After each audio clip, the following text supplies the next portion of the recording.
اگر آپ کی کسی سے دشمنی چل رہی ہے، کوئی ایک ایسا انسان جس سے آپ اس وقت خوف زدہ ہے، یعنی آپ کے اندر ڈر ہے، آپ کو یوں لگ رہا ہے کہ بھائی میرا پڑوسی یا فلاں انسان مجھے کچھ نقصان پہنچا سکتا ہے، تو آج آپ کو قرآن کریم کی کیسی دعا میں بتانے والا ہوں انشاءاللہ۔ آپ اس دعا کو کثرت سے پڑھیں، یعنی زیادہ تعداد میں پڑھیں۔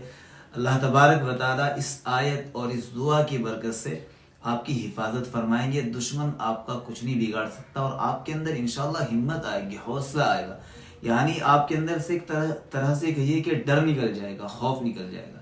آیت آپ اسکرین پر دیکھ سکتے ہیں، رب نجنی من القوم الظالمین۔ ہر نماز کے بعد پڑھ لیا کرے، صبح اور شام پڑھ لیا کرے 3 دفعہ۔ فائدہ میں نے آپ حضرات کو بتا دیا، کوئی دشمن کچھ نہیں بگاڑے گا، کوئی نقصان نہیں پہنچائے گا، انشاءاللہ آپ بے خوف ہو کر آرام سے زندگی گزار سکیں گے۔ ویڈیو کو سیو بھی کیجیے گا اور شیئر بھی کیجیے گا، اور آمین ضرور لکھتے جانا۔ اللہ تعالی ہماری ہر طرح کے دشمن سے حفاظت فرمائے۔